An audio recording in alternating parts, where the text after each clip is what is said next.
Hey, what's going on, Drew Tubers? This is Drew from Drew and Sky. We're back again with another video. Today we're going to be talking about three of my favorite knives. Um, they are designed by the legendary Ethan Becker. They are produced by K-Bar, or manufactured by K-Bar, but they are designs of Ethan Becker. And we're going to start off with the one and only BK2. Then we're going to move on to the BK7. And then finally, we're going to move up to the big daddy of them all, the BK9. And we're going to go through these one by one. So, first of all, we're going to get this one and this one out of the picture for right now. And we'll get to those in a minute. As I'm doing this, we'll just get this centered here. We're going to start off with the Becker BK2. It is, the other name they come with it is called the Companion. It is a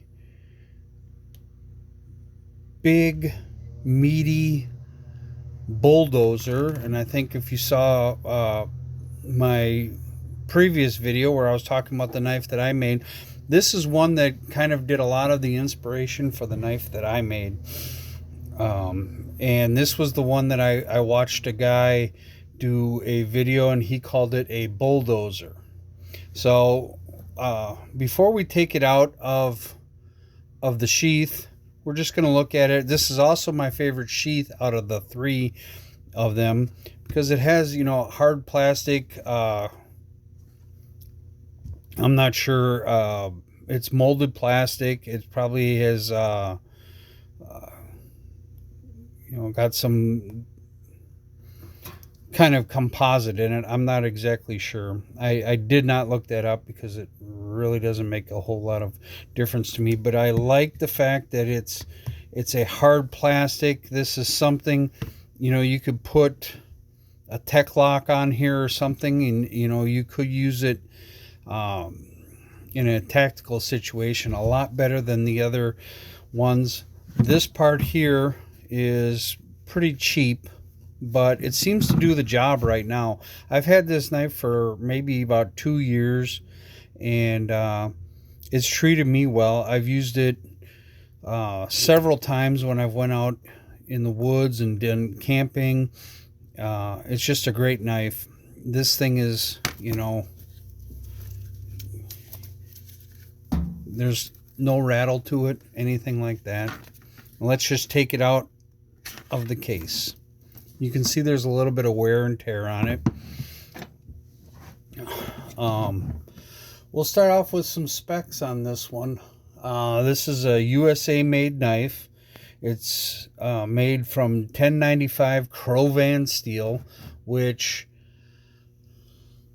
is from what Ethan Becker has said, and this comes right from his mouth, is that K-Bar sources their 1095 steel, Crovan steel, from Germany. So that's something I didn't know before, but it is, Germans have a way of making things that seem to last a while. German engineering, is sometimes really known as high quality. This one, all of my K-Bar knives still have this original coating on it, this Cerakote or whatever on it. It's kind of almost like kind of grippy, which doesn't always serve well. Like if you're trying to baton wood or something with it, it kind of makes it stick a little bit. I've never really had a problem with it, but I wouldn't use it so much for food prep or anything like that just because of that. The thickness on the BK2 right here, as you see it, that is a 1/4 inch according to the K-Bar website. This is supposedly 1/4" steel, and with the coating on it, you would think it'd be a little bit thicker, but I took my caliper to it, and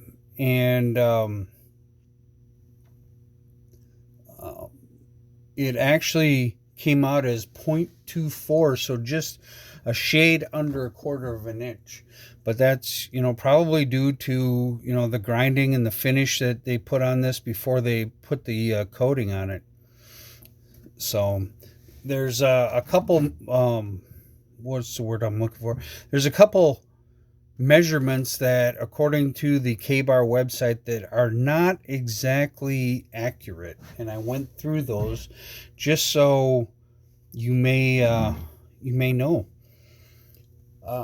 First of all, the length on it, according to K-Bar, says this is 10.5 inches. In actuality, I measured it out, and it's 10 inches and 11/16 of an inch. So it's just a hair over 10.5 inches.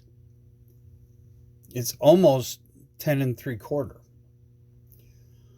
The height on this, according to the height or the width, whatever you want to call it, from here to here, it, according to the website, says it's 1.625 inches. And when I put my my caliper on it,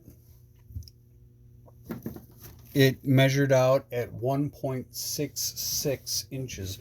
I did not weigh it, but the weight says that it's 1 pound. And I'm going to have to defer to them and say, yeah, it feels like about 1 pound. The blade length, what they say is that from the they say that the blade length is 5.25 or 5 1/4 inches long. But if you measure right from the plunge line right here to the tip, it comes out just under 5 inches. It's almost touching the 5-inch mark. So the blade is actually I'm going to guess like maybe 4.95 inches or something. So it's not quite 5 1/4 like it's advertised. The edge on it, the edge is a 20-degree edge, and it is marketed as a flat grind, but it is not a full flat grind. As you can see, if I bring this up, it's not a full flat grind there, but it is flat ground. The handle, according to K-Bar, is made out of something called Ultra Mid, which is a registered trademark for hard plastic. Most of the times when you see somebody having this knife, or maybe the BK7 or the BK9, they get rid of these handles, or they might grab some, they might go to a sporting goods store and get some what's called tennis tape or grip tape, and they may wrap it around this. For this one, I might be getting some handles for it. I may make some of my own. I'm not really sure. I kind of like them, at least on this one. If I do any kind of treatment where I take the coating off or anything like that on any of these knives, I'm probably going to leave the BK2 as is. I might put a little grip tape around it, but that's about it. I kind of like the way that this looks and the way it feels. Like you've seen before, this thing is a bulldozer. It is not for the faint-hearted. One of the first times I ever used this, though, I did get a little nick. And I'm going to see if I can find it, show it to you. Right here where my finger is, there is a little nick in the blade where I hit a piece of wire with it, and it kind of nicked the blade a little bit. The Rockwell hardness on this is the same on all three knives that I'm going to be showing you today. It's between 56 and 58. I'll go over that with the other ones as well. They all have 20-degree edges, and they all have the same handles. They're basically interchangeable. This sheath that comes with it, this was made in Taiwan, and it is a little bit better quality than the other ones, which I'm going to change out the sheaths on my BK7 and BK9 eventually. That is really all I have to say about this. This, like I said, I've used this a bunch of times camping. I've taken it on fishing trips just to do small tasks. Obviously, I'm not going to fillet a fish with it or anything, but I use it for camp tasks around there. You know, possibly when I was trying to cut down weight and I didn't want to, in space, I didn't want to bring in like an axe or anything like that. So I just brought that and was able to get some wood baton and things like that. Next, we're going to go to the BK7, which is called the Combat Utility. This knife is a little bit different shaped, but you can see that it's an Ethan Becker design. So first, let's talk about this sheath. This sheath, now I just bought this just recently. I haven't had any other ones other than the BK2, but when I was on the road trucking, I stopped at a place in Missouri, and I don't remember the name of the town, but they have a big knife store, a case outlet, and they also have a small selection of K-bar knives. This happens to be one of them that I got there. Now, the BK2, let me go back to the price on this. The BK2, when I bought this one right here, I ordered it online. I think I paid $79 for it at the time. And it was a little bit more than what some of the places that you could get it from, but I did order it right from K-Bar. I don't like ordering knives off of Amazon. I've been fooled by some knives on Amazon before where I thought I was getting the genuine article, and it ended up being a reproduction that was made by another company. In other words, it was a fake. I did that with a Bear Grylls Gerber knife that I wanted a long time ago because I liked the design, and as you've seen, I try to fiddle around with knives when I can and try to make some of my own.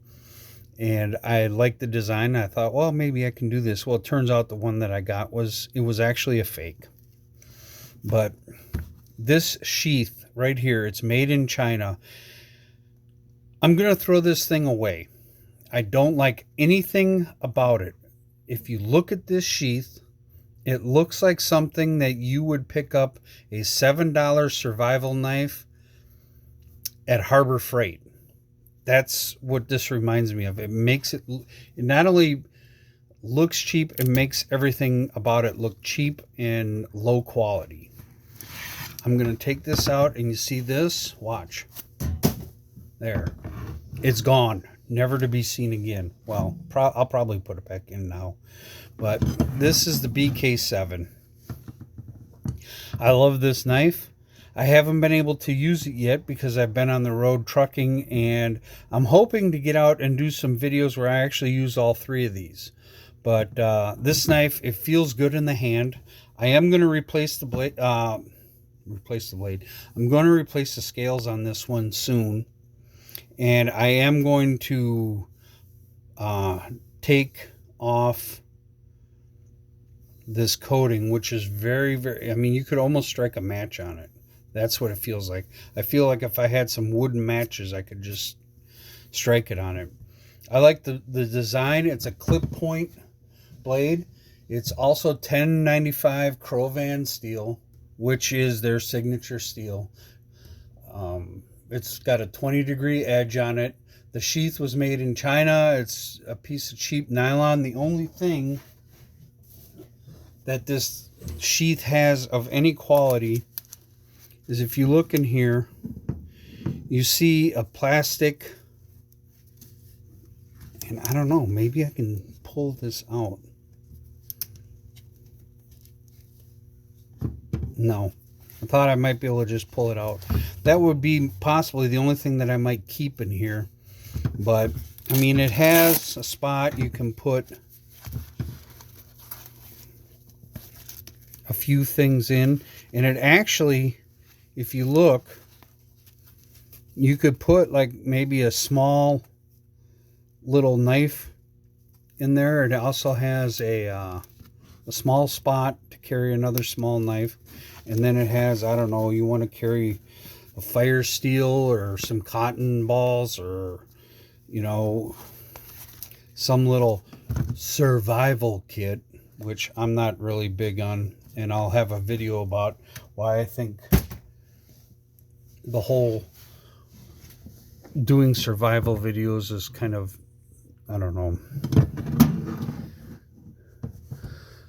So let's go through some specs on this one. This, unlike the BK2, it's a narrower blade, and that's probably to take some weight off of it, and it's still pretty strong. This is 3/16 or 0.188 inches in thickness. With my micrometer or caliper or whatever you want to call it, it actually measured out at 0.20 inches. The length on it from the tail end to the tip of the blade is advertised as 12 3/4 inches, which I measured it, and that holds to be true. Unlike some of the other measurements that are on it. The blade length from the plunge line to the tip is 7 1/16 of an inch. It's advertised as 7 1/4 or 7.25 inches. The height on this is advertised as 1.813 inches on the K-Bar website. With my caliper, I measured 1.61 inches. Like I said, it has a 20-degree edge, and it is USA made with a Chinese nylon sheath. So it's, you got the good and the bad with this. Also has the ultra mid hard plastic, removable, which on all three of these, if you notice, they're all removable scales, which makes it nice and easy. All you have to do is have a little Allen wrench, and you can pull these off so you can do maintenance with it. I love it. It feels great in the hand. It's kind of that mid-range between a big knife and, you know, something that you would use more for like bushcraft and stuff like that. It feels really good. I could definitely see using this to chop quite a bit of stuff, do some batoning, and so on and so forth. Now we're going to move on to the next one in this line of succession, and this is the big dog. This is the Becker BK9. Once again, you have an almost identical but about 2-inch longer Chinese nylon sheath that is probably going to go in the same dumpster that the BK7 will go in. We'll pull this back, and like I said with the other one, you have a little spot you can see right here where you could put in a small, I can't think of what it is. There's a small Becker knife. Is it the BK16? I can't remember. Somebody put it in the comment if you know which one I'm talking about. But it's like a skeletonized one. Some people put paracord wrap on it, and some people just leave it as is. You know, it's a small knife for doing small things. It also has this little pocket you can put a bunch of different things in. If I were to keep this, I might put like a flashlight in here or something.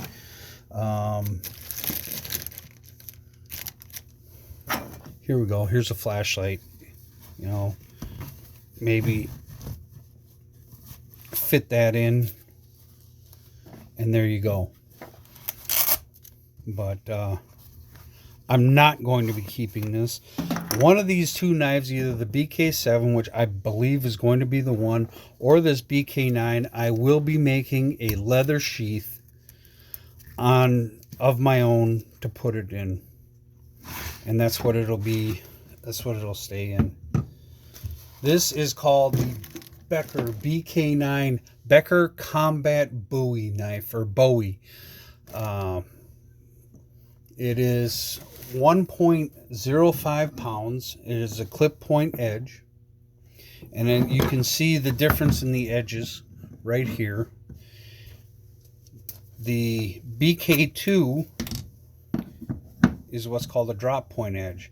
So if you look at these three as is, let's put them this way so we can get them in the screen. They all have different different tips to them.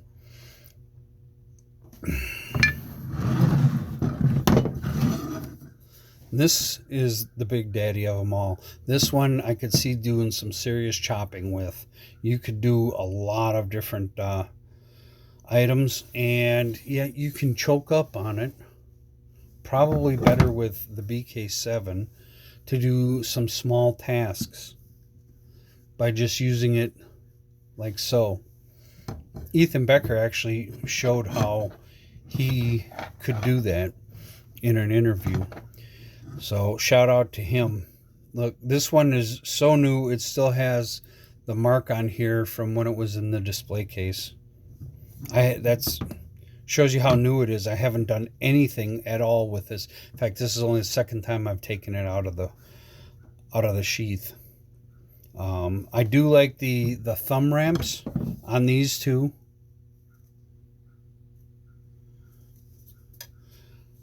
And they both have sharpening choils right at the end. 1095 Crovan steel. Like I said, let's see, 20-degree edge. If I missed anything, no, I don't think I have. All three made in the USA. The only thing I have to say about these knives, they are relatively inexpensive. If you look at their biggest competitor in this market, it would probably be like the ESEE brand, ESEE brand of knives, SE5, SE6, SE Hungulus.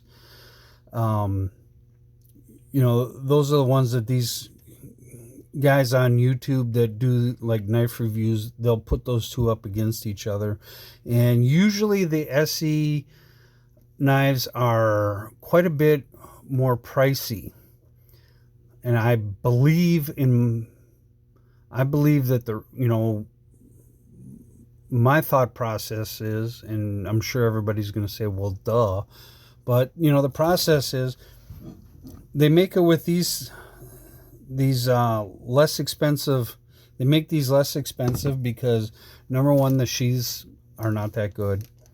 The handles, the scales, not the greatest. I mean, they're serviceable and they'll work. The coating on them, a lot of people will take the coating off. They're going to change out the handles. They will get with somebody, one of these people that have a website where they make Kydex sheaths, leather sheaths, things like that. Stuff I would love to be able to do. Unfortunately, I just don't have the time or the space to do it right now. But they do a lot of modifications to these, and they bring up the value of these knives. As they are right now, I do believe that these are some of the best knives out there. They're my favorite. I do have one SE knife right now. I plan on getting some more, but I'm always going to keep the K-bar knives near and dear to my heart. Ethan Becker, as far as what he does for design, he probably is my favorite designer. I like the SE knives as well, but I just love the manufacturing, the style of these knives. Now, according to what it says on the website, these are flat grind, and you can kind of see how this grind comes across on here, right there. This one is not as apparent, but it is there. If you turn the right way, you can see these knives. And just so you know, Chris Tanner, Jessica, and Becky are in my possession now. If you watch this video, I have my own Jessica and my own Becky. And this one right here, I'm going to give this my own name. Anyway, that's all I got for now. If you like this video, go ahead and hit like, subscribe, hit that notification bell, tell your friends, tell your buddies, tell your coworkers, tell anybody. I need to get some likes on this. I need to get some people watching my videos so I can keep doing this. Until next time, this is Drew from Drew and Sky. We'll come back with another video soon. Until, we'll talk to you later.